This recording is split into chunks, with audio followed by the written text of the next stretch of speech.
It's got to contain an economic stimulus package. It's got to contain measures that cushion the blow of what's going to be a recession for low-income Canadians, vulnerable Canadians, unemployed Canadians. It's got to have productivity measures that allow us to get out of the recession faster. It's got to do a lot of stuff. And so the national interest test here is, the bar is set pretty high, Mike. Is the test simply whether or not he provides enough? I think Mr. Layton was talking like $30 billion more in stimulus. Is it just volume, amount, or is it more nuanced than that? No, look, it's, and I'm not engaged in public negotiations with the Prime Minister. The Prime Minister has the Department of Finance, he's got the whole apparatus of government. He knows what a sensible, responsible stimulus package looks, and I'm not going to put a dollar figure on it because it's also the way you do it, where you target the assistance, whether he actually cares about the unemployed, whether he actually cares about the lowest paid. I mean, it's where you send the money, not just what the dollar amount is. All of these things have to be right. But I want to add something else, Mike, that is just as important. This isn't just about the budget. This is about a Prime Minister changing the tone in the House of Commons. This is about a Prime Minister stopping this my way or the highway, every vote's a confidence vote. You can't run a minority parliament like this. We are fed up with it. We won't have it anymore. We need to change the rules by which minority parliaments are run. There's a lot that this man has to do to regain the confidence of the House. And it doesn't end with a budget. The Canadians can't trust us politicians if we say things like, I'm going to vote against the budget even though I haven't seen it. You know, I'm going to vote non-confidence even though I haven't seen the motion. I mean, it seems to me that puts the Canadian people in it treats them with disrespect. We've got to listen to what they say, and we've got to listen to what Mr. Harper says, and then you make decisions when you have to make them. And my sense is that we've got decisions to make on or after the 26th of January, not before. I mean, consider what this master strategist has achieved.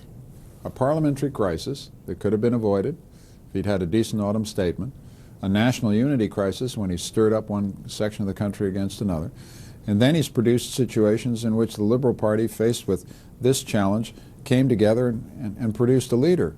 I mean, this doesn't look like master strategist to me, Mike. This looks like a Prime Minister. Like Michael Ignatieff's master strategist who got him into the leader's office 5 or 6 months early. No. This is all of these chain of events were set off by a man who has a reputation of a master strategist, now seems to be in ruins. My sense is that the Liberal Party can never compromise the national unity of our country. But the Liberal Party from Pearson, going back 50 years, has been the party which has shown the best and most consistent reaching out to Quebec. It was Mr. Pearson who understood our country had to become bilingual. It was Mr. Pearson who understood that it was legitimate for Quebec to run certain programs. It was that tradition of a flexible federalism which never trades away the store of national unity, but acknowledges what is a fact of our national life, which is Quebecers have an identity which is specific and distinctive. I've always taken a very simple view of this, which is that we must recognize the identity that is at the heart of that passionate Quebec feeling. And we must make a vision of Canada in which we emphasize what unites us, not what divides us, and which we say to Quebecers what we've always said from 1867 onwards: you belong at the center of our national life. Some of the greatest leaders in our country have come from Quebec and spoken the French language, their native language. This is the greatness of our country. And I feel that my position is right down the middle of the track that goes all the way back to Laurier and all the way forward to Trudeau and Chrétien.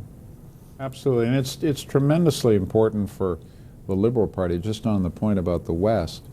I'm in politics to unite Canadians, not divide them. One of the biggest challenges our party faces is to reach out to Western Canada and say, we're listening, we're learning, let certain bygones be bygones here. How can we rebuild? How can we connect? I mean, that's one thing. On the other matter that you raised, which is the sometimes complex structure of our party, I think there's a strong mood in the party to to have national membership, have a strong national organization that has reach coast to coast to coast. I think there's a strong feeling in the grassroots, let's get people out of their offices and out organizing in the field. Let's go to those own-held ridings and start rebuilding riding associations, try to build the membership, try to get great candidates from the small towns and cities where we still need to build strength. That's the kind of reform effort that we need to, I want to be proud to lead. Bob's become a great liberal, and he's did a great thing for our party, and a tough thing. I know him as well as anybody, and I can only tell you there was deep emotion in the room this morning, the caucus this morning, when he moved my nomination. It was as if a deep reservoir of friendship and affection that has always been there surged back up for both of us.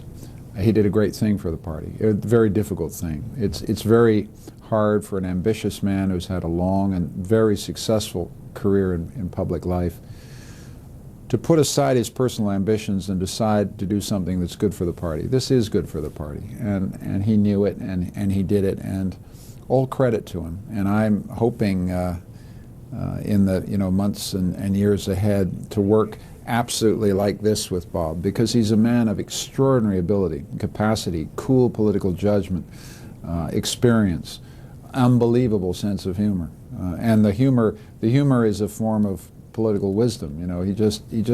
He just sees things that other people don't. So our party needs him. I need him, and I thank him for what he did today. Final farewell thought about Stéphane Dion. A man of courage and integrity, who also put the party and the country ahead of his own personal ambition. Did a thing that is tough for a man in public life to do, and did it with great grace and even a sense of humor. I don't want to put words in his mouth, but I had a sense a burden had been lifted off his back, and we're going to meet. We're going to meet. He made today about the first day he doesn't have a car and driver. He has the snowstorm and the bus strike. Exactly, and that kind of spirit does credit to all of us. Canadians are often, I think, rightly suspicious of our politicians, and I understand that. But today we saw some politicians doing something that doesn't fit with a stereotype. There was some genuine nobility. Look, I was the beneficiary of it, but boy, it's not. I understand how tough it was for Monsieur Dion, for Mr. Ray, and for Mr. LeBlanc to do what they did. But I think it's made our party stronger, and I think it's made our country stronger as we face the challenges we've got ahead. Michael Ignatieff, great to have you with us. Thanks so much. Thank you for coming in.